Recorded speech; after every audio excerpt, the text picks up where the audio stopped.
Alors, bien le bonjour. Ici encore Dr Nguessan, professeur Nguessan. Et je voudrais ici discuter de tout ce qui se passe de bien au pays en Côte d'Ivoire. Et ça, c'est par rapport aux initiatives encore de l'administration actuelle, qui est l'administration du président Alassane Draman Ouattara, que encore je voulais ici profiter pour féliciter et puis encourager dans le travail bien fait. Parce que quand vous parlez d'un élève, je crois qu'il faut aussi donner le crédit de son instructeur, qui est son professeur ou bien son maître, c'est ça? Et donc, si le ministre Bakongo, et à l'époque c'était Madame Ouloto, font des travaux de salubrité pour nous donner un espace plus vert, un espace encore plus intéressant à vivre, un espace moins de maladies, je crois que c'est à féliciter, c'est à encourager et c'est à supporter. Et c'est dans ce sens que je fais cette vidéo. Il y a un bout de temps que il y a eu des initiatives du gouvernement de Côte d'Ivoire à essayer de restructurer certaines choses qui sont parties un peu hachées. Donc, ils sont partis dans un peu déraillé, c'est ça? Éventuellement, le dynamisme de la société humaine fait que on ne peut pas rester stagnant et puis pouvoir évoluer. Donc, le changement, c'est dans le temps et avec notre agrandissement. Je crois qu'il y a de cela 30 ans, on était moins beaucoup qu'on est aujourd'hui en Côte d'Ivoire, on parle de 28 millions. Je crois que là, 30 ans, on parlait de peut-être 22 millions, c'est ça? Donc, plus il y a de monde et que l'espace dans lequel nous vivons n'a pas grandi et qu'on ne peut pas grandir du bas en haut, c'est-à-dire s'asseoir chacun sur les autres, éventuellement, on va devoir adapter les infrastructures en fonction. OK? Donc, éventuellement, ça va sans dire qu'il y a eu beaucoup de laisser-aller et que beaucoup d'années sont passées, juste peut-être même à 5 ans avant la mort du Fauboigny, jusqu'à la mort du Fauboigny, où il y a eu l'occupation informelle de beaucoup d'espaces, des espaces qui sont très souvent des espaces publics, donc pour la société civile et tout le monde, qui ont été acquis par des individus. OK? Et donc, c'est un peu comment on dit ça, de l'égocentrisme, et puis un peu de l'égoïsme, ma foi. OK?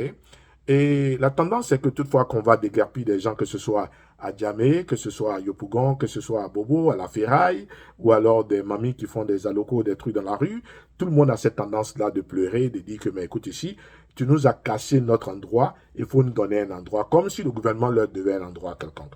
Alors c'est comme s'il y a un voleur, on l'attrape, il dit, ok, comme tu m'as arraché la marchandise que j'ai volée ou bien le produit que je t'ai volé, écoute ici, il faut me donner à manger.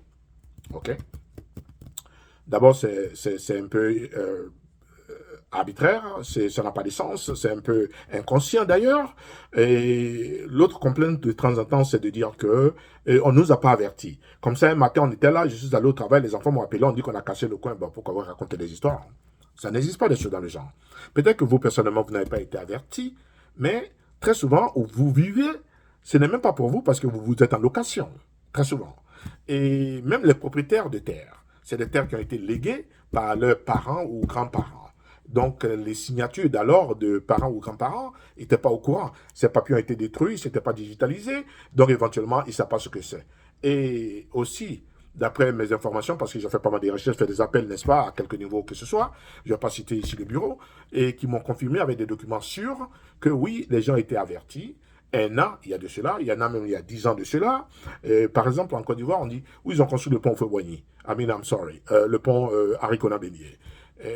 Il y a un espace là qui vient à Cocody, c'est ça, et puis qui va à Port-Boué. Et on a dit aux gens, non, construisez pas ici.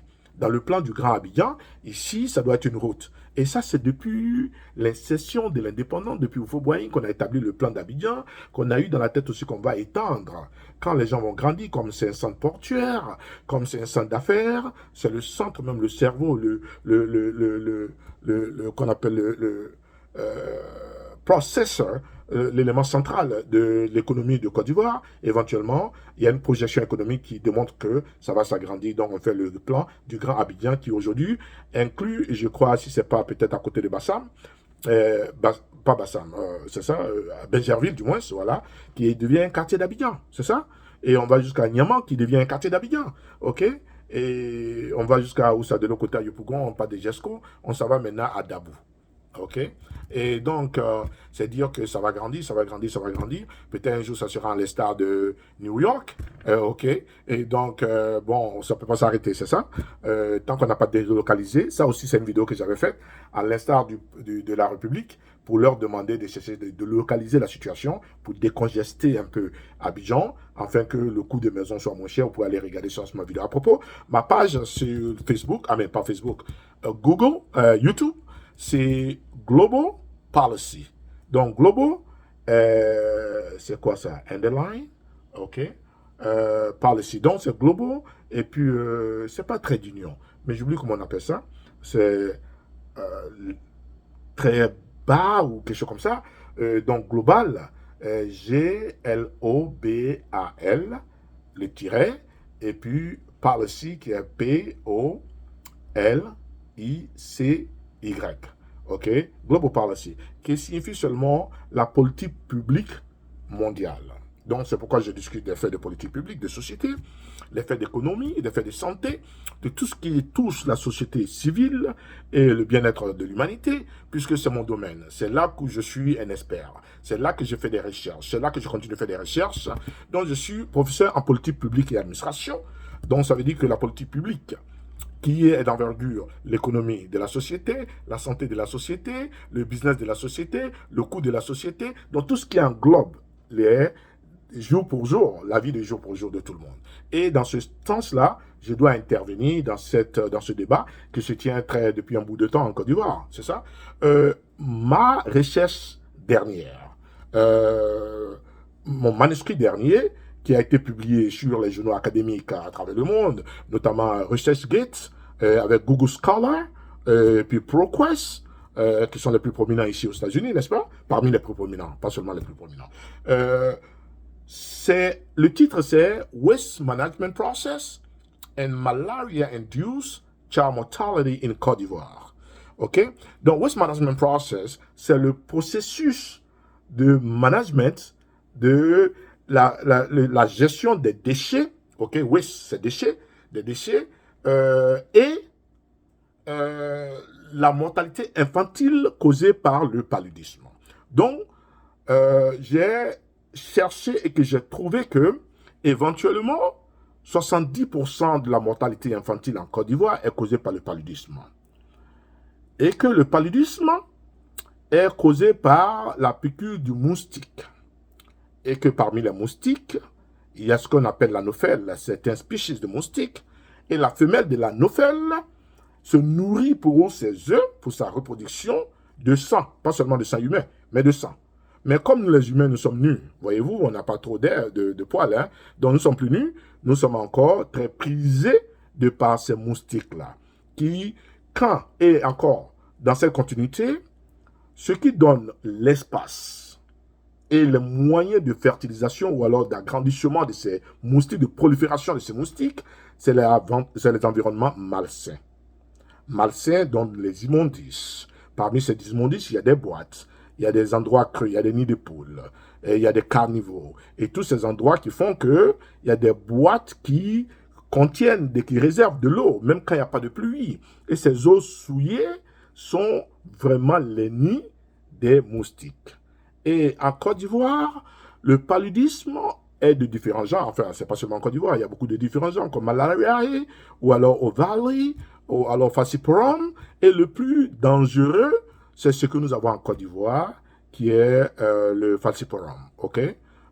Donc, ma foi, si le gouvernement dit que c'est pas seulement pour l'embellissement, parce que c'est pas qu'on veut détruire pour rendre le coin joli, parce que quand j'entends beaucoup de jeunes gens intervenir sur la toile, c'est de dire, OK, si c'est pour l'embellissement de la ville, parce que le tourisme et tout, non, non, non. C'est plus que l'embellissement de la ville, c'est pour ta santé, les jeunes gens.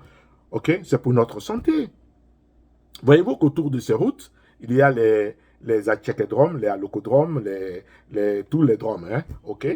Ou bien c'est Shawarma ou 220 là par exemple, ou alors c'est alloco poisson quelque part et tout. Et c'est tous ces éléments-là ensemble qui font que c'est pas seulement les motifs, mais aussi les mouches, qui sont aussi transmetteurs de bactéries qui prennent dans les immondices, qui viennent déposer sur la nourriture que tu es en train de manger. Et puis très souvent, vous voyez, au pays, on meurt de maladies qu'on ne peut pas toujours expliquer. On dit, ah non, ce sont les sorciers. Non, mais très souvent, on est nous-mêmes notre propre sorcier. OK?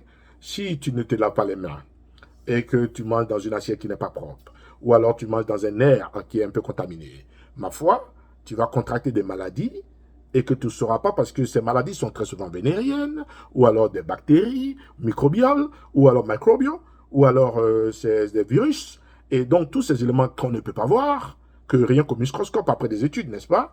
Et que nous avons aussi un pays où nous n'avons pas toujours ces infrastructures, ou alors à la portée de tout le monde. D'aller faire ces diagnostics, très souvent on meurt et puis on ne sait pas de quoi on est mort, n'est-ce pas?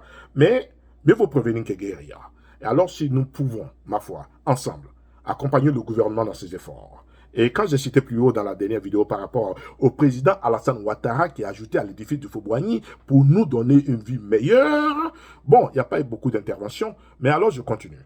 Et ça, c'est pas pour faire, comment on dit ça, la campagne d'Alassane, mais quand il aura le temps de faire campagne, je vais faire sa campagne. Pourquoi? Parce que s'il est en train de faire un bon travail et qu'il a ses capacités intellectuelles encore au beau fixe, moi, je serai parmi ceux qui vont faire sa campagne sans le connaître.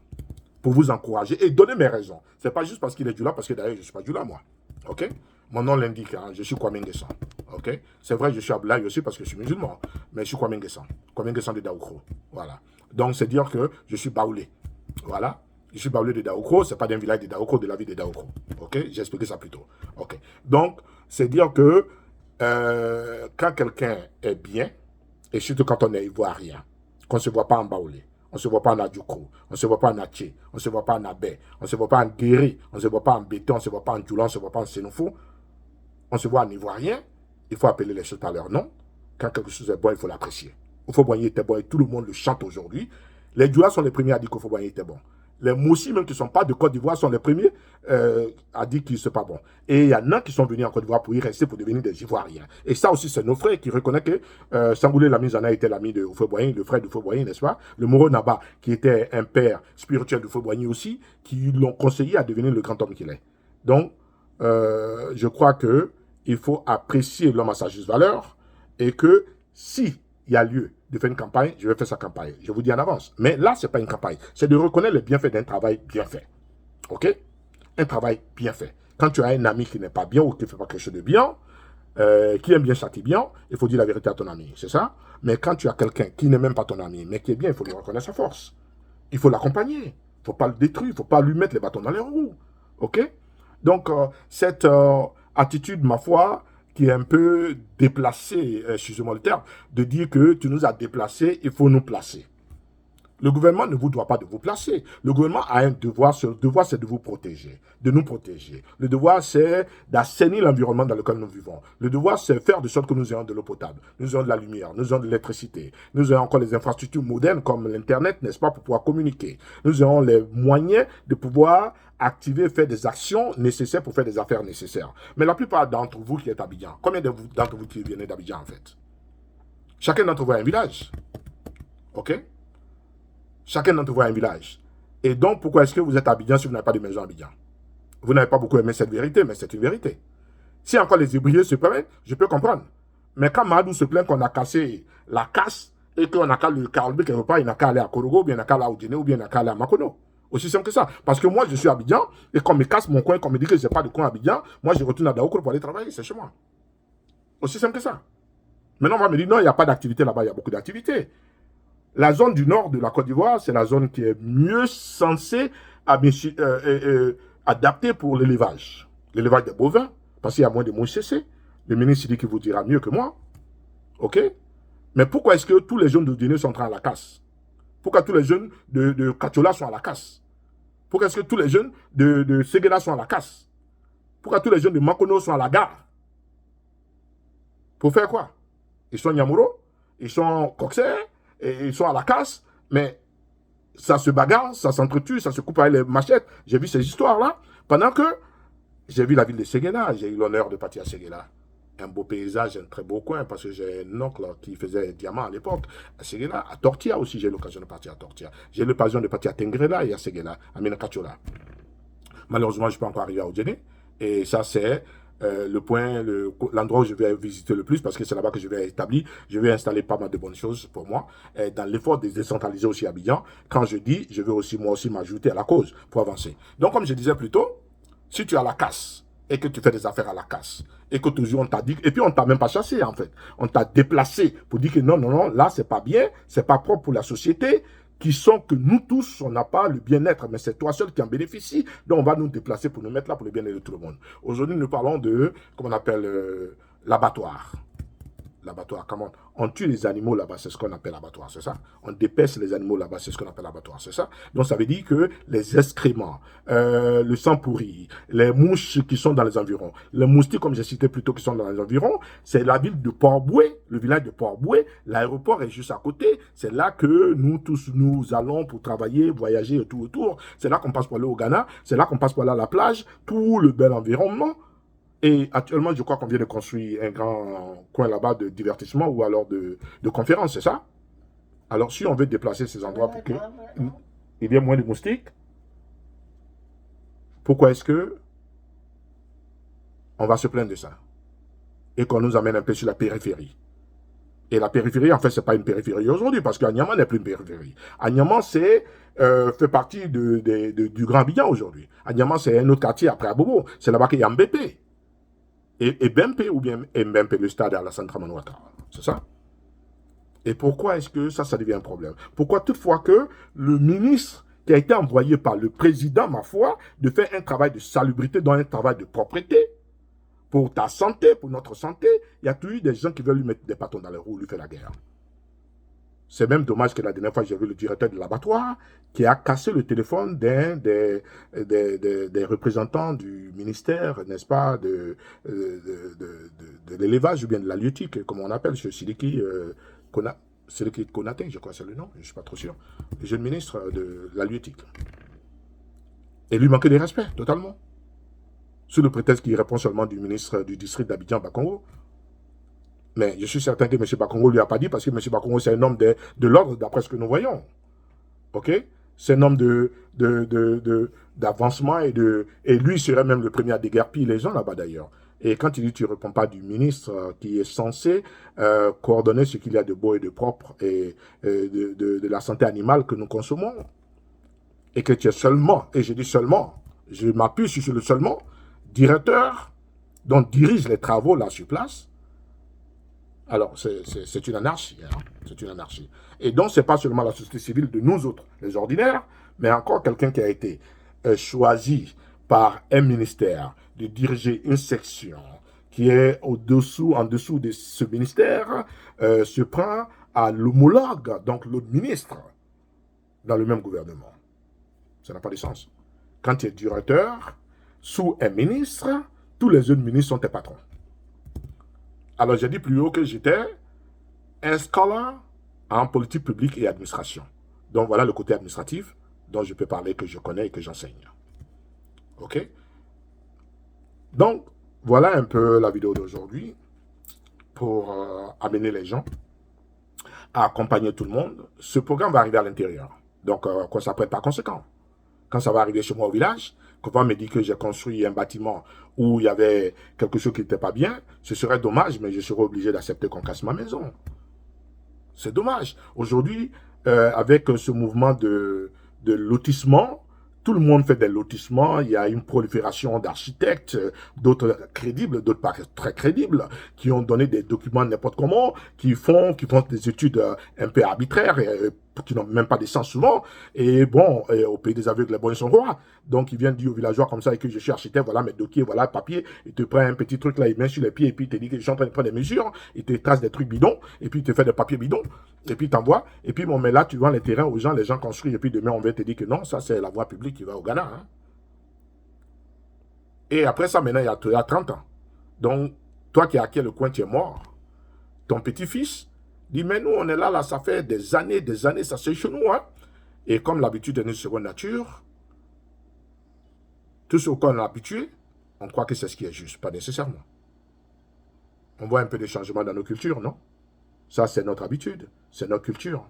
Très souvent, en Côte d'Ivoire, on a cette tendance de parler. Chez nous, on ne fait pas ça. Chez nous, on fait comme ça. Chez nous, le mariage se fait comme ça. Chez nous, la mort se fait comme ça. Chez nous, c'est comme ça on enterre les gens. Chez nous, c'est comme ça on fait. Mais chez nous, là, c'est où? Chez nous, c'est ton village, c'est ta maison, c'est ton grand-père, c'est tes arrière-grands-pères. Mais qu'est-ce qu'ils ont fait qui est devenu chez nous? C'est l'habitude de faire quelque chose qui est maintenant devient une culture. Et cette nature, c'est ce que tu réclames d'être chez toi. OK? Alors, que Dieu nous garde, que Dieu nous protège, et que les sciences nous guident. May God protect us. May the sciences guide us.